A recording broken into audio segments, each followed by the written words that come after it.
د هغې نه بعد یو واقعه د ذوالقعدې په میاشت کې راپېښه شوې وه، همدغه 9 کالو. هغه دا چې د منافقانو مشر عبدالله ابن ابی ابن سلول رأس المنافقین، د منافقانو سردار، هغه هم په دغه کال کې چې دی نو بیا مړ شوی دی. 20 ورځې بیمارو او بیا مړ شو. پیغمبر صلی الله علیه وسلم په دې بیمارۍ کې د تپوس لمتو.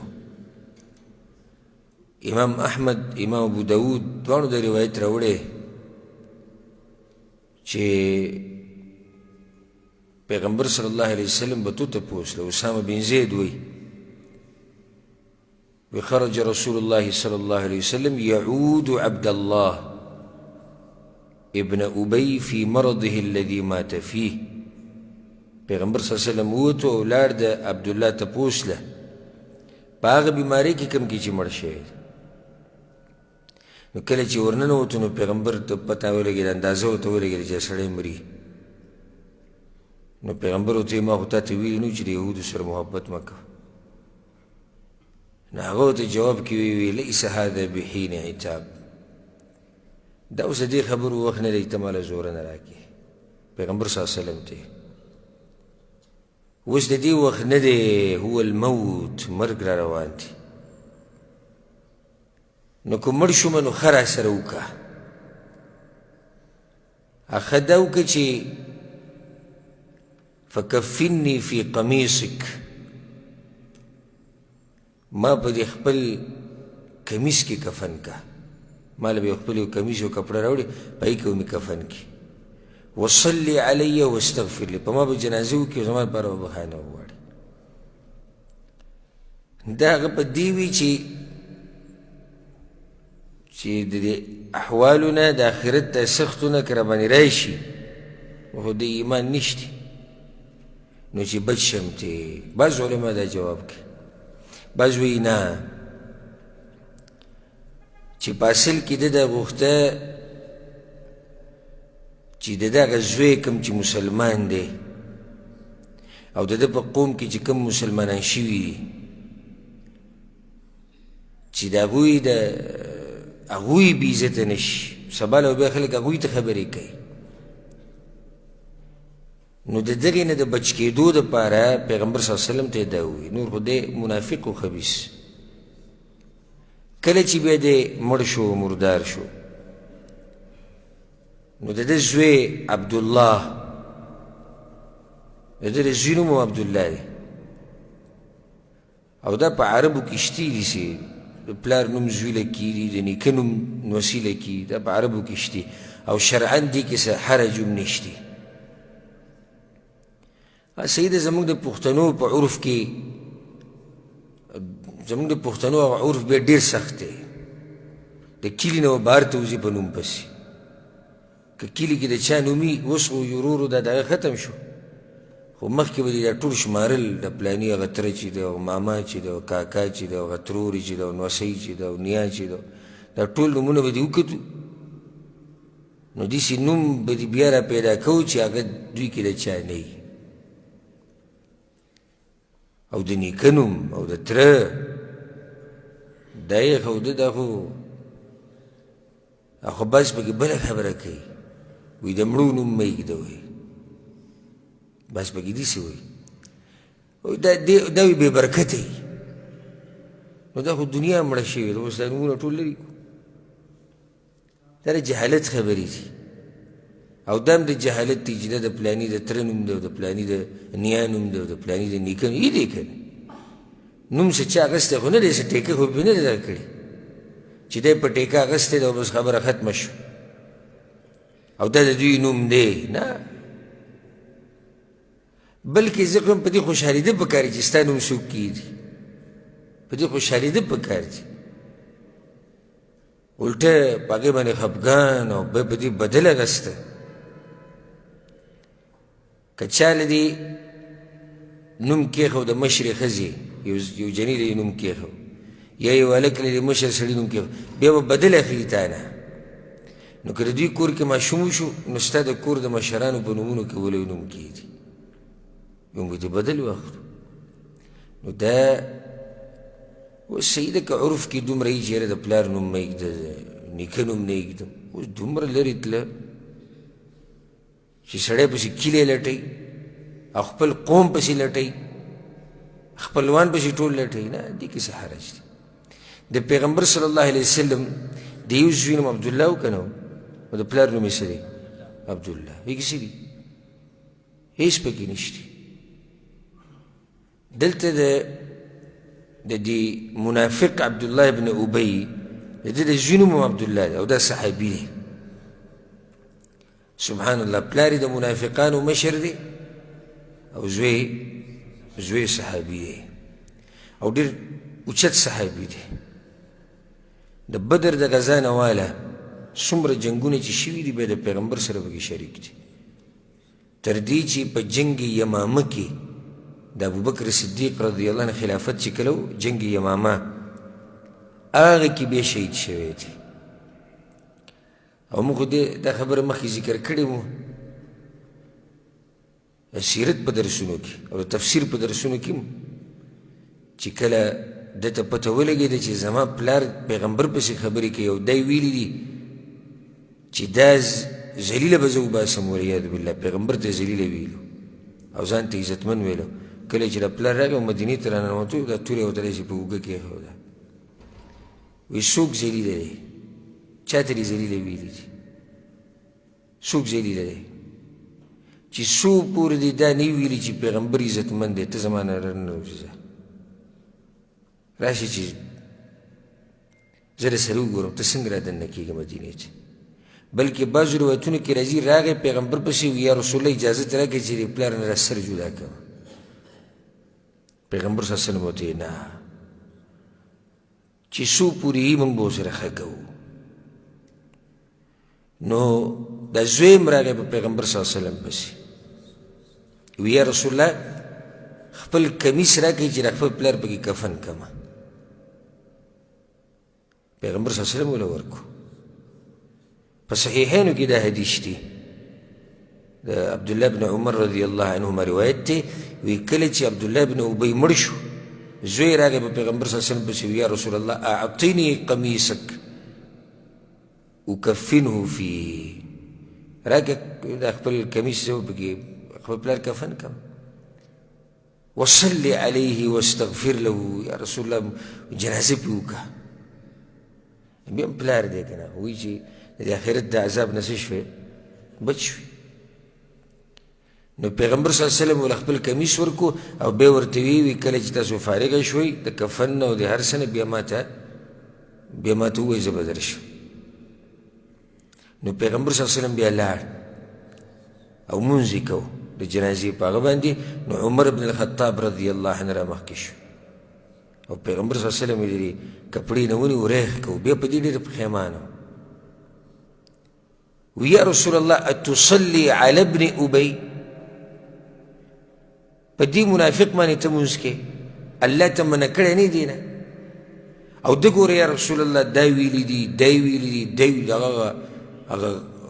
غدرات او خیانتونه او چې څه وو هغه خبرې ټولې را یادې کړې ول ګوره یا رسول الله د پلاني غذا کې دا ویلي و پلاني ځای کې موږ له دوکه را کړې وه هلته یې دا کړي دلته یې دا کړي فتبسم النبي صلی الله علیه وسلم پیغمبر صلی الله علیه وسلم یې مسکی شو وی چې اخر عني یا عمر عمر اخوا شه چې کله دا خبرې ډېرې کړې عمر نه اخوا کېدو پیغمبر صلی الله علیه وسلم ورته وی عمر الله زه منع کړی نه یم الله خو ماته ویلي چې استغفر لهم او لا تستغفر لهم بخانه کوله غواړې که نه غواړې که ته وله اویا پیریم بخانه وغواړې نو زه یې نه بخامه الله خو داسې ویلي دي صریح خو زه الله منع کړی نه یم الله اختیار را کړی که کې او که نه کې نو عمر بن خطاب بیا په خپله وی پیغمبر صلی الله علیه وسلم راولګېد او په هغه باندې لمونځ وکړو او وی لږ وخت نه و تېر چې الله ایتونه نازل کړو دا د عمر بن خطاب رضی الله عنه فضیلت دی چې د قرآن کریم یو څو ایتونه د ده د رای موافق نازل شوي دي. څنګه خبره چې الله کړې دغه شان ده کړې وه، یا څنګه چې ده کړې وه هغه شان الله وکړه. الله آیت نازل کو پیغمبر ته وی سورة التوبه کې شتي ولا تصل على احد منهم مات ابدا ولا تقم على قبره. پیغمبره منافقانو کې چې څوک مړ شي نو په هغه باندې به جنازه نه کوې او بل دا په قبر به هم نه ودرېږي. ولې؟ انهم کفروا بالله ورسوله، دوی کفر کړی الله او د الله د رسول نه منکر دي، نو په دوی باندې به جنازه نه کوې، دوی لپاره به بخاني نه غواړي. و دې کې خبره بلکل څه شوه؟ منع شو. مخکې خو داسې منع نه وه راغلې، مخکې خو دا و چې که ته بخانه غواړې او که نه غواړې خو الله وایي زه یې نه بخم، خو پیغمبر خو داسې منع کړی نه و. دلته زړه کې دا سوال لازي ولې پیغمبر صلی الله علیه وسلم د عبدالله جنازې له لاړ د دغه منافق او ولې ورله خپل کمیس ورکو چې کفن شي پکې؟ نو جواب د هغې دا دی چې پیغمبر صلی الله علیه وسلم د هغه سره ظاهري حالاتو مطابق معامله کوله او ظاهره کې څه و؟ ظاهره کې خو مسلمانو که نو پیغمبر صلی الله علیه وسلم د هغه سره د ظاهري حالاتو مطابق معامله کوله، باطني الله ته سپارلی. دویم دا ټول کار پیغمبر صلی الله علیه وسلم د دې لپاره وکړو چې د دې زوی د زړه خوشحاله شي، ځکه چې هلته زوی ډېر قدرمن سړی و، زوی ډېر قدرمن ډېر عزتمن پیغمبر ته ډېر ګران و. نو پیغمبر دا کار دې دپاره وکړو چې دی خوشحاله شي. دریم پیغمبر صلی الله علیه وسلم دا کار په دې کړی دی چې د دې عبدالله بن ابی چې کوم قوم دی چې دا مایله کړي خپل طرف ته، نو چې د دوی زړونو ته اسلام کوشي. څلورمه وجه بهر دشمن ته خو دا پته نشته که نه چې دوی کې منافقان هم شته، که نه پته ورته شته؟ نشته ورته پته، او خو ټولو ته مسلمانان وایي. لکه کله چې پیغمبر صلی الله علیه وسلم ته وویل شو چې د منافقان مړه کوو، نو هغه ویل نه، لا يتحدث الناس ان محمدا يقتل اصحابه. سبا له به خلک خبرې کوي چې محمد صلی الله علیه وسلم خپل ملګري وژني، نو که پیغمبر دې داسې پرېښودی وی سبا له به خلکو خبرې کولې چې وګوره هغه مسلمان و او ته نور څه پته، حقیقت خو ته نه دی معلوم که. نو د دې د لاسه پیغمبر صلی الله علیه وسلم هلته ورغلی، نور پیغمبر ته پته و چې دا ښه د منافقانو سردار دی، غدر او خیانت یې په څو ځایونو کې کړی دی چې موږ سیرت کې ذکر کړي، په څو غزاګانو کې، په څو جنګونو کې او په څومره ځایونو کې دوی غدر او خیانت کړی. خو پیغمبر صلی الله علیه وسلم چې دا مونځ کړی دی او دا کمیس یې ورکړی د کفن دپاره، نو دا د دغه خبرو د لاسه دا کمی چې موږ ذکر کړي. دلته یو فایده هغه دا چې په ګنډلی شوي کمیس کې او کپړه کې مړی کفن کول څه دي؟ جایز دي. دلیل پې څه دی؟ پیغمبر صلی الله علیه وسلم هغه خپل کمیس ورکو. بله لویه فایده هغه ده چې د پیغمبر کمیس یې هغه له ورکړه پکې کفن شو، خو دې ورله فایده ورکړه. ولې؟ ایمان نه و، عمل نه و. لکه د دې بعضو خلکو زمونږ دا بعض خلک راشي کفن دلته زمزم په اوبو باندې اینځي په حرم کې، ته که د زمزم اوبو باندې انزل نه د زمزم په اوبو کې ډوب کېدې د مرګه پورې او بیا یې ترې وباسي او کفن کې چې عمل نه ایمان نه عقیده نه د هېڅ فایده نه ورکوي. مدینه څومره پاکه ځمکه ده، هلته د وفات کېدو فضیلت دی چې څوک هلته وفات شي، هلته ښخ کړی شي، خو دا منافقان کوم چې په دې مدینه کې دا په دې مدینه کې ښخ کړی شوي دي که نه دي دي مرګ وله کوم ځای کې راغلی مدینه کې راغلی څه فایده یې ورکړې ده هېڅ فایده نه ده ورکړې اصل بنیاد هغه عمل دی اوس تاسو دې ته وګورئ چې سړی د پیغمبر په کمیس کې کفن کړی شي دا څومره لویه خبره ده خو چې ایمان نشتی عقیده نشتی بنیاد ګډوډ دی عمل نشتی هغه کمیس ولهم فایده نه ورکوي عبدالله بن ابی بن سلول رأس المنافقین اوس ورته ویلی کي اوس پې هم خلک لعنتونه وایي او ښخ کړی شوی د پیغمبر په کمیس کې